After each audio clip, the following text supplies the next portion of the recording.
사람은 죽으면 무엇을 남깁니까? 이름을 남기고, 범은 죽으면 가족을 남긴다고 얘기하죠. 이 영국 속담에도 이런 속담이 있습니다. 사람은 죽지만 이름은 남는다. 네, 또 하나의 속담을 소개해드리면, 사람은 생명을 빼앗기는 일은 있어도 이름을 빼앗기는 일은 없다라는 속담이 있습니다. 자, 그래서 그런지 우리 부모님들 자녀들 이름일 때 대충 짓는 분들은 없으실 거예요. 그렇죠? 굉장히 신경을 많이 쓰시잖아요. 저도 첫째 아이 이름을 짓는데 수개월을 기도하며 지은 이름입니다. 주변에서 저희 첫째 아이가 다운인데, 한 청년이 저한테 오더니 다운이 이름 참 좋은데 나중에 아이가 자라서 할머니가 되면 다운이 할머니 하면 이상할 것 같다고 그러는 거예요. 별 쓸데없는 걱정 네가 왜 하냐. 왜 네가 그거 걱정해. 그렇게 얘기를 했었습니다. 이름에 관한 사연들이 많이 있을 텐데 저에게도 이름에 관한 한 사연이 있습니다. 저는 제가 학창 시절에 그 한자 이름이잖아요. 그 한자 이름인데 제 이름이 그 이룰성의 떨칠진이에요. 이루고 떨친다. 어떻게 이름대로 살고 있습니까? 네, 저희 아이들이 구글에다가 제 이름을 치면 제가 나오는 거예요. 구글에. 저희 유튜브 있으니까, 교회에서 유튜브 하는 방송이 있으니까 그렇게 검색이 되는, 아주 지금 제 이름을 떨치고 있습니다. 근데 동명이인이 있더라고요. 동명이인이 있는데 이단교회 목사님이에요. 그래서 오늘 가서 쳐보시면 저보다 그 교회 목사님이, 이단교회 목사님이 나오는데 좀 씁쓸합니다. 제가 그 한자를 잘 몰라가지고 제 이름을 어떻게 알고 있었냐면 나아갈 진으로 알고 있었어요. 나아갈 진. 한자가 좀 비슷했나 봐요. 그러다가 제가 이제 한자를 좀 배우고 깨우치고 난 다음에, 야, 내가 지금까지 내 이름의 뜻도 모르고 살아왔구나 라는 것을 각성했던 시간들이 있습니다. 사랑하는 성도 여러분, 여러분의 이름에는 어떤 의미가 있습니까? 혹시 그 이름대로 지금 살아가고 계십니까? 혹은 우리가 자녀들을 이름을 지어 주었는데 우리 자녀들은 그 이름대로 살아가고 있는지 한번 저는 묻고 싶습니다. 오늘 성경에서 한 사람의 이름을 짓는 사건을 보여주고 있습니다. 바로 요한의 출생과 또 그 이름이 지어지는 과정이죠. 가브리엘 천사의 말대로 기한이 되어 엘리사벳이 아이를 낳게 됩니다. 그리고 그의 출생은 주변 사람들에게 큰 기쁨이 되었습니다. 예언했던 대로죠. 그리고 8일이 되어서 할례를 하러 사람들이 오는데요, 거기서 조금 묘한 일들이 생겨요. 할례를 하러 와서 아이의 이름을 그곳에서 지으려고 하는 그런 장면이 나옵니다. 그런데 엘리사벳은 그들과 실랑이를 합니다. 어떤 실랑이를 합니까? 자, 그들은 뭐라고 얘기해요? 스가랴의 이름을 따가지고 아이의 이름을 지어야 된다라고 주장을 합니다. 이에 반면 엘리사벳은 아니다, 요한이라고 해야 된다라고 주장을 하죠. 자, 그 당시에 스가랴는 말을 못하고 있는 상황이었어요. 그러다가 이제 스가랴에게 한번 물어보자 하고 서판을 이렇게 내밀었더니 거기에 뭐라고 썼어요? 요한이라고 이름을 썼어요. 자, 그러면서 그의 입이 풀어지고 열리고, 그리고 나서 그는 하나님을 찬송하는 그런 장면이 오늘 이 1장 마지막 후반절까지 이어지고 있습니다. 자, 이렇게 사가랴와 엘리사벳의 믿음의 결단을 통해 요한이라는 이름이 지어지게 된 것이죠. 이처럼 하나님은 믿음의 사람들을 사용하셔서 하나님의 역사를 써내려 가심을 우리는 성경을 통해 볼 수 있습니다. 자, 요한이라는 이름이 탄생하기까지 부모님들의 이 믿음의 결단이 있었고 이 믿음의 행위가 있었다는 것이죠. 그렇습니다. 사가랴와 엘리사벳은 믿음의 사람이었다는 거예요. 자, 오늘 성경을 통해 우리가 사가랴와 이 엘리사벳의 이 모습을 우리가 함께 상고해 보며 믿음의 사람은 어떤 사람인지 살펴보며 은혜를 나누려고 합니다. 자, 그렇다면 믿음의 사람, 그 특징을 제가 오늘 3가지로 한번 정리를 해봤습니다. 첫 번째는요, 믿음의 사람은 하나님의 뜻을 따릅니다. 한번 따라해 볼까요? 믿음의 사람은 하나님의 뜻을 따릅니다. 자, 이 말은요, 하나님의 뜻에 반대되는 것은 누구의 뜻이에요? 사람의 뜻이죠. 자, 믿음의 사람은 사람들의 뜻, 또 사람들의 관습, 사람들의 규범 이런 것보다 하나님의 뜻을 쫓아가고 따라가는 사람이라는 것입니다. 59절과 60절 말씀 보겠습니다. 8일이 되매 아이를 할례하러 와서 그 아버지의 이름을 따라 사가랴라 하고자 하더니 그 어머니가 대답하여 이르되 아니라 요한이라 할 것이라 하매. 자, 오늘 성경은 침례 요한의 출생을 보여주죠. 그의 출생 후에 벌어진 일은 매우 흥미롭습니다. 우리가 자세히만 들여다보면 흥미로운 것들이 굉장히 많이 있어요. 자, 유대인들은 태어난 지 8일이 되면 뭘 해요? 할례를 했어요.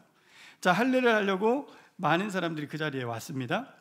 그런데 할례를 와서 이름을 짓는 거예요. 이름을 짓는다. 그런데 이전의 성경에서 여러분들 할례를 하러 와서 이름을 지었다라는 장면을 뭐 관심도 없으셨겠지만 볼 수 없어요. 근데 앞으로 성경에서는 딱 2번이 등장하는데 그게 요한과 침례 요한과 누구가요? 네, 뭐 들렸어요. 예수님. 네, 예수님을 할례하는 자들이 왔었을 때 그때 예수라는 이름을 또 붙이는 것을 우리가 볼 수가 있습니다. 자, 그런 또 하나의 특이점은요, 이름을 짓는데 아버지의 이름을 따라 사가랴라고 지으려고 해요. 그런데 유대인들의 전통을 보면요, 아버지의 이름을 따라, 예를 들어서 가족의 이름을 지을 때는 아버지의 이름이 아니라 할아버지의 이름을 따라서 이름을 짓는 이 풍습이 있었죠. 그런데 오늘 사가랴의 이 이름을 따가지고 이름을 지으려고 해요. 그래서 뭐 여러 신학자들이 이런 것도 고민하고 이렇게 풀잖아요. 어떤 신학자들은 사가랴가 나이가 많이 들었기 때문에 마치 지금 할아버지와 같은 모습이었다라는 거죠. 그래서 그의 이름을 따서 지으려고 했다라는 이런 뭐 주장도 합니다. 아무튼 그들은 사가랴라는 이름을 지으려고 했지만 누가 반대를 해요? 그의 어머니가 반대를 해요. 엘리사벳이 왜 반대합니까? 요한이라는 이름을 지어야 된다라고 지금 얘기하고 있는 거예요. 자, 성경에서 어머니가 이름을 짓는 행위 우리 창세기에서 많이 보셨죠? 라헬과 리브가 그 많은 아이를 낳으면서 다 이름에 의미를 붙여서 이름을 짓는 것을 볼 수 있죠. 특별한 상황은 아닙니다. 그런데 요한이라는 이 이름의 뜻을 보면요, 여호와는 자비로우시다, 여호와는 긍휼을 베푸신다라는 의미가 담겨져 있습니다. 자, 아마도 엘리사벳과 우리 사가랴의 이 이야기, 이 사가랴가 가브리엘 천사를 만나고 난 이후의 이야기가 없어요. 그다음에 엘리사벳과 어떠한 이야기가 되었는지도 저희는 모르는 상황입니다. 그런 상황이지만 이 그녀의 이 행동을 봤었을 때에 두 사람에게 이런 이야기들이 오고 갔을 거라는 것을 추정할 수 있죠. 그래서 그녀는 그 이름을 요한이라 지으려고 했던 것입니다. 그런데 그의 이웃과 친척들은 그렇게 하는 것을 원치 않죠. 61절, 62절, 63절을 제가 읽겠습니다. 그들이 이르되 내 친족 중에 이 이름으로 이름한 이가 없다 하고 그의 아버지께 몸짓하여 무엇으로 이름을 지으려 하는가 물으니 그가 서판을 달라 하여 그 이름을 요한이라 쓰매 다 놀랍게 여기더라. 자, 그들은 요한이라는 이름은 친족 중에 없는 이름인데 어떻게 그 이름을 쓰려고 하냐라는 거예요. 못 쓰게 했다는 거예요. 결국 그들은 말을 지금 할 수 없는 상황에 있는 사가랴에게 한번 물어보자. 이름을 어떻게 지을지 그리고 물어보죠. 말을 못하니까 서판을 가져오게 해서 이제 씁니다. 근데 요한이라는 이름을 쓴 거예요. 근데 이 자리에 있던 사람들이 모두 놀랐다라고 이렇게 기록을 하고 있어요. 자, 왜 이들이 놀랐을 거냐라는 거죠. 자, 학자들은 이 성경시대에서 말을 할 수 없다라는 이 단어가 누가복음 1장 20절에 이제 등장하는데요. 그 단어는 코포스라는 단어예요. 이 단어의 의미는 말을 할 수 없는 이라는 말 뜻도 있지만 농아 그리고 청각장애라는 의미가 있다는 거예요. 자, 이 말의 뜻은 무엇입니까? 사가랴는 지금 소리를 들을 수 있어요, 없어요? 없는 상태였다는 거예요. 이들이 무슨 얘기를 하는지도 모르고 있는 상황이고, 그리고 엘리사벳이 어떤 얘기를 했는지도 모르는 상황에서 몸짓 손짓해서 이름을 얘기했더니 요한이라고 적은 거예요. 그러니까 그 자리에 있던 사람들이 다 놀랬다라고 표현을 하고 있는 것입니다.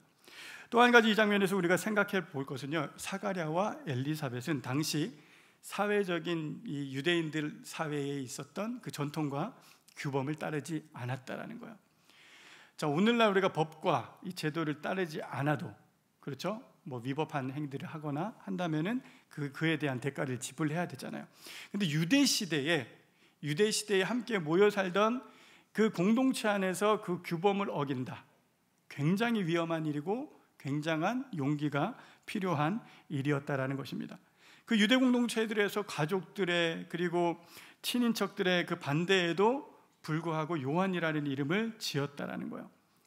자, 그들은 어떻게 이런 결정을 할 수 있었냐? 그들에게는 믿음의 이 사람이었기 때문에, 믿음이 있었기 때문에, 그 믿음의 사람으로 이 사회적인 사람들이 원하고 뜻하는 바를 따라간 것이 아니라 하나님의 뜻에 따라 이 요한이라는 이름을 짓게 된 것이죠. 그렇습니다. 이처럼 믿음의 사람은 사람의 뜻, 사람의 그 규범, 관습 이런 것들에 따라 좌지우지되는 사람이 아니라 하나님의 뜻을 따르는 사람이라는 거예요. 여러분들, 구한 말에 한 백정이 이 콜로라에 걸렸어요. 여러분들, 그 당시에 백정은 사람 취급을 못 받았죠. 그 천한 그 7 그 사람 중에 가장 천한 사람이 백정이었어요. 그런데 당시 그 백정총에서 사역했던 선교사님이 있었습니다. 그 민족에게 거의 버림받고 뭐 사람들 취급도 안 해주는 그곳에 무호 선교사님이 사역을 하고 있었어요. 그래서 안타까워서 이분이 그 고종의 주치였던 에비슨 선교사님을 찾아갑니다. 여차여차해서 이러하니 조금 도와달라. 여러분들 아시다시피 에비슨 선교사님은 이 연세 세브란스 병원을 세운 분이죠. 고종의 주치였어요. 그런데 백정촌에 와서 백정을 봐달라는 그 얘기를 듣고 이분이 어떻게 했을까요? 즉시로 달려가죠. 그리고 나서 이 백정을 치료를 합니다. 한 번 간 게 아니에요. 여러 번 방문해가지고 치료를 해줘요. 그리고 치료받고 이 사경을 헤매던 백정이 회복이 돼서 나은 거예요. 그리고 나서 이게 어떻게 된 일이냐? 난리가 난 거죠. 왕실에서도 난리가 났어요. 아니, 왕의 몸을 만졌던 이 의사가 어떻게 백정의 몸을 만지냐, 막 이런 논란이 이제 있었던 거죠. 그때 이 선교사님이, 에비스 선교사님이 나의 하나님에게 있어서 양반도 그리고 천민도 다 평등하다, 이렇게 얘기했던 거죠. 자, 이 이야기를 들은 백정은 감명을 받아가지고 그날로 교회를 나갑니다. 교회를 나갔는데 그 교회를 출석하고 그곳에서 이제 세례를 받아요. 봄에. 근데 당시 교회는 양반층이 주류를 이뤘습니다. 근데 백정 출신인 이 한 사람의 교회를 나오고 그 가족이 나오니까 이 사람들이 불편해하는 거예요. 그래서 양반들이 백정과 같은 교회를 다닐 수 없다, 그러면서 교회를 떠난 거예요. 그래서 한 사람의 이 교인이 아쉬운 그런 시절이잖아요. 그래서 선교사님은 굉장히 마음에 안타까워했는데 이 양반들 중에 이 입장을 계속 고수하는 거예요. 그러다가 중재안으로 그러면 양반과 이 백정의 자리를 구분해주면 우리가 교회에 남겠다 그랬던데 무호 선교사님이 받아들이지 않습니다. 그러자 이 양반들이 다 떠나가지고 다른 교회를 개척을 해서 예배를 드리게 된 거죠. 교회가 나눠진 거죠. 자, 교회를 떠나니까 이제 교인이 서너 명밖에 없는 거예요. 백정들만 남으니까, 그 가족들만 남아 있으니까. 자, 자신을 끝까지 두둔해준 선교사님에게 너무 고마웠던 이 백정이 마음을 먹어요. 야, 내가 전도해야 되겠다. 그러고 나서 전도를 하는데 자신과 같은 출신의 백정들이 전도하기 시작해요. 근데 무려 몇 명을 전도했냐면 400명을 전도한 거예요. 이 교회가 400명이 모이니까 일이 되는 거예요. 그리고 굉장히 단단해지고 건강하게 되는 거예요. 그리고 그 시간이 3년이 딱 지난 후에 백정교인들은 그대로 있고 기존에 나갔던 양반들이 들어와요. 그리고 그 교회에 1호로 백정 출신의 장로가 세워지는 교회가 탄생하게 됩니다. 서울에 있는 교회죠. 여러분들 승동교회라고 들어보셨을 것입니다. 이 교회가 그 교회예요. 그 시대 당시에 아무도 돌봐주지 않았던 그 천한 그 사람들, 그 사회적으로 다가가지도 못하게 했던 그런 사람들에게 누가 찾아가요? 선교사들이 찾아갔어요.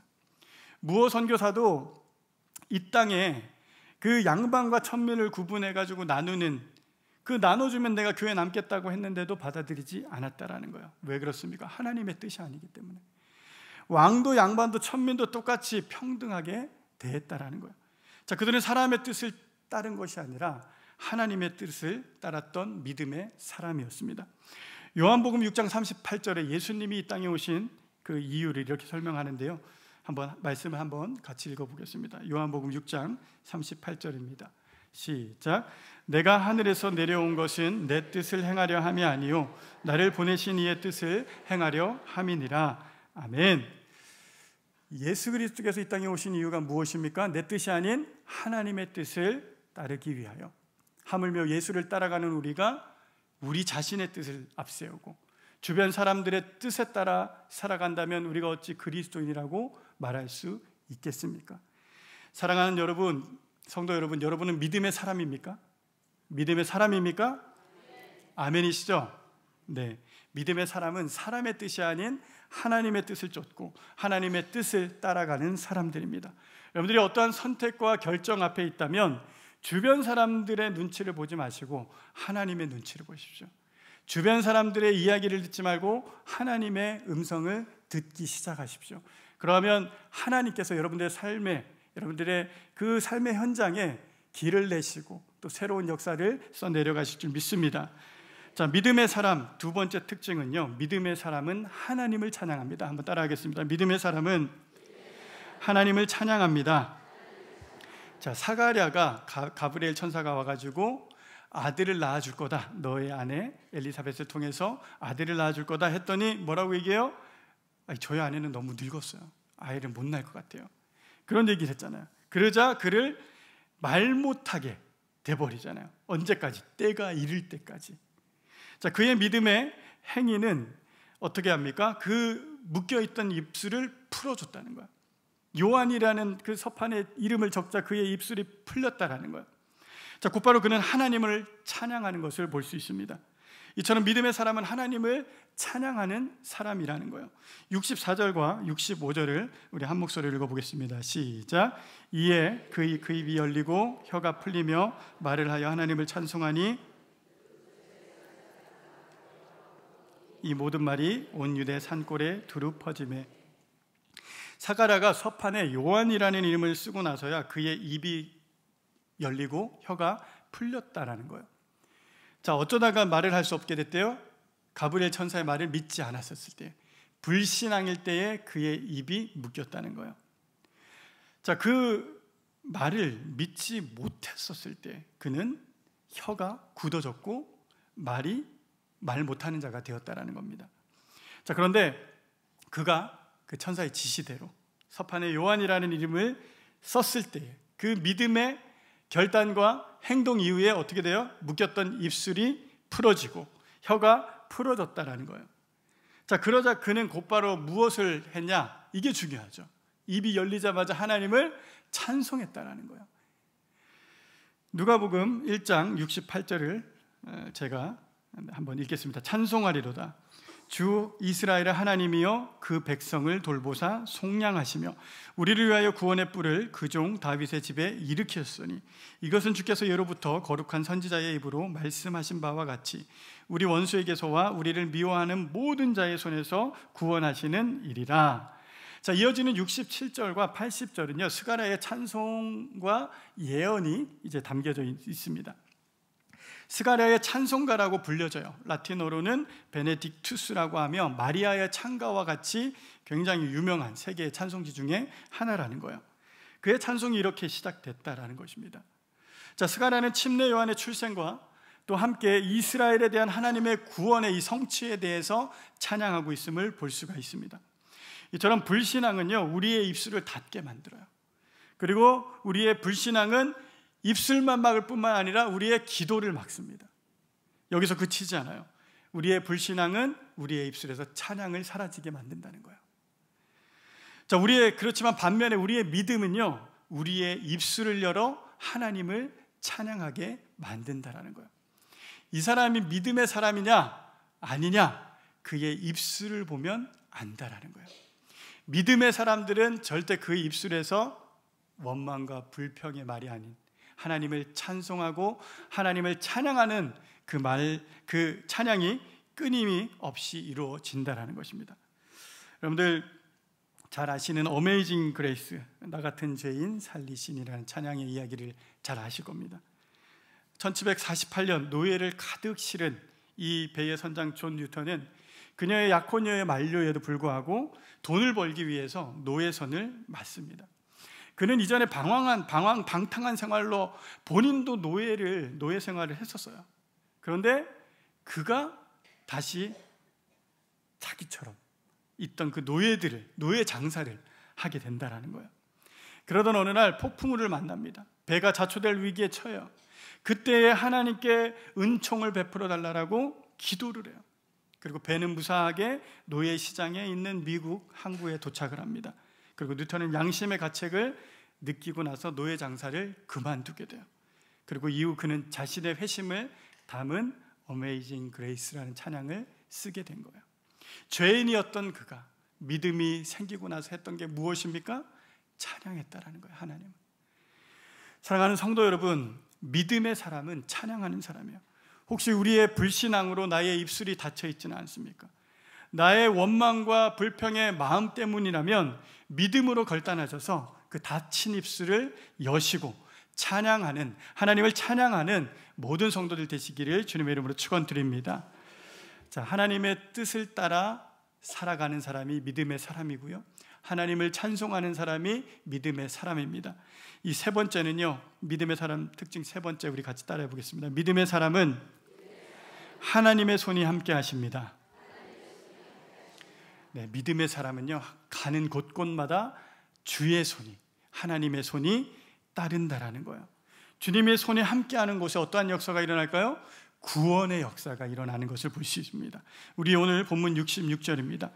듣는 사람이 다 이 말을 마음에 두며 이르되 이 아이가 장차 어찌 될까 하니 이는 주의 손이 그와 함께 하심이로라.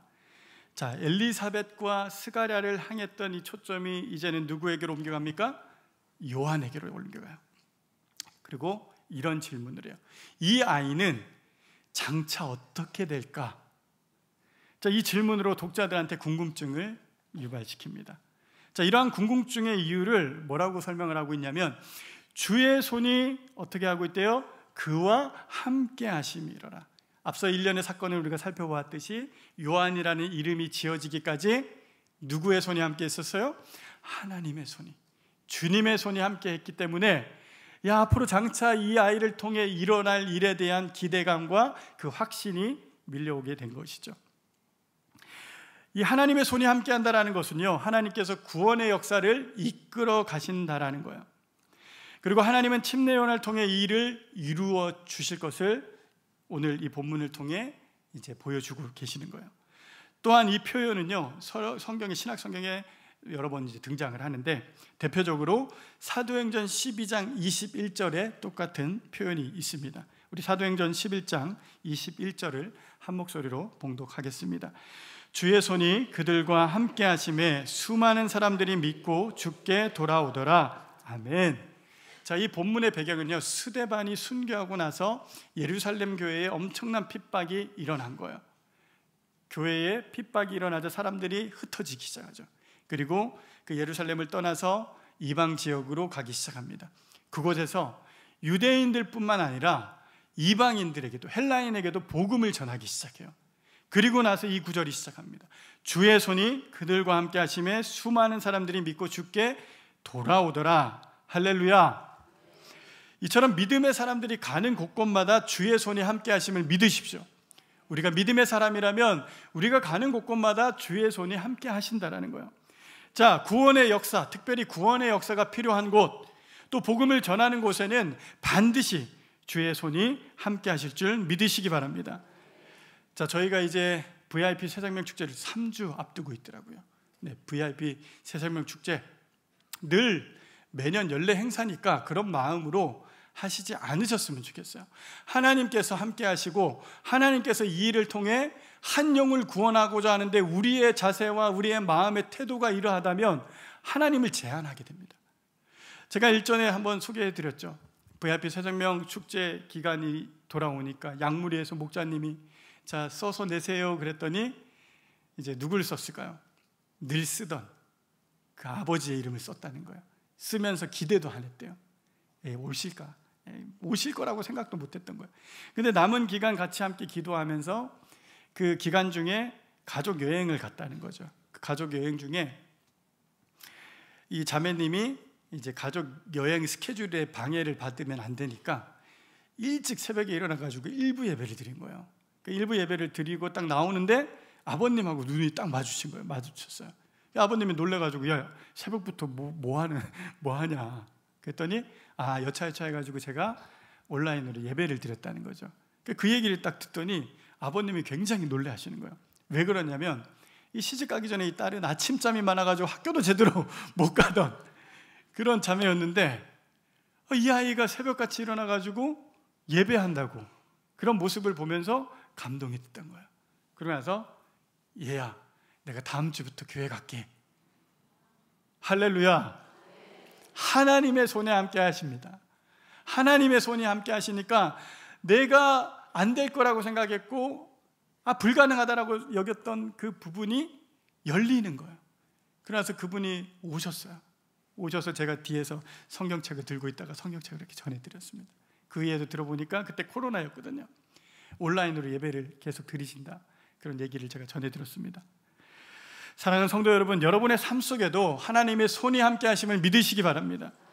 우리의 연약한 믿음 때문에 우리의 삶 가운데 하나님의 일하심을 제한하지 마시라는 거예요. 사랑하는 성도 여러분, 여러분의 삶 속에 하나님의 손을 바라보고 있으십니까? 하나님의 손이 일하심을 믿으십니까? 하나님의 손이 함께 할 때에 구원의 역사가 일어날 줄 믿습니다. 이 영혼 구원은요, 우리의 노력으로는 불가능해요. 우리의 힘으로는 안 돼요. 그러므로 영혼을 위해 우리가 기도해야 한다는 거예요. 남은 3주 여러분들 한번 기도해 보십시오. 하나님 앞에 하나님이 일하시게, 하나님이 손에 함께 하시도록 우리가 양무리에서, 우리 교구에서 함께 기도하는 시간들 가졌으면 좋겠습니다. 그리고 우리가 그들을 초청하자라는 거예요. 믿음으로 한번 와볼래? 한번 해보시라는 거예요. 와서 보라. Come and see. 와서 보면 그들이 생각보다 온다니까요. 왜 안 믿으세요? 믿으시라니까요. 나는 이것 때문에 못 오고 저것 때문에 못 오고 뭐 이런 얘기들을 하는데 아니에요. 기도하시고 와보라. 할렐루야. 이 대신자 VIP 새생명 축제를 통해 하나님의 손이 여러분들과 함께 하실 줄 믿습니다. 오늘 우리는 침례 요한의 출생에 관한 말씀을 함께 나누었습니다. 예수님의 탄생 전에 이러한 일들이 일어났다는 거예요. 이러한 믿음의 사람들을 준비시키시고 이러한 역사들을 써내려 가셨다는 겁니다. 오늘도 하나님께서는 다른 사람이 아니에요. 믿음의 사람. 정말 그것을 네가 믿느냐? 이 믿음의 사람들 통해 일하신다라는 것입니다. 누가 믿음의 사람입니까? 하나님의 뜻을 따르는 사람. 이 사회적으로 또 규범적으로 또 사람들이 말하는 그 뜻을 쫓아가는 것이 아니라 하나님이 뜻이 명확하기에 그 뜻을 따라가는 사람이 믿음의 사람인 줄 믿습니다. 자, 또 어떤 사람입니까? 믿음의 사람은 하나님을 찬양하는 사람이에요. 여러분들의 입술에 지금 찬양이 끊어져 있다면 찬양이 회복되는 은혜 있기를 소망합니다. 그러므로 믿음의 사람과는 주의 손이 항상 함께 하실 줄 믿습니다. 사랑하는 성도 여러분, 여러분은 믿음의 사람입니까? 여러분은 믿음의 사람입니까? 하나님은 믿음의 사람을 통해 당신의 역사를 써내려 가실 줄 믿습니다. 그 역사의 그 한 획을 써내려 가는 그 일에 저와 여러분들의 주님의 손에 붙들려서 쓰임 받으시기를 주님의 이름으로 축원드립니다.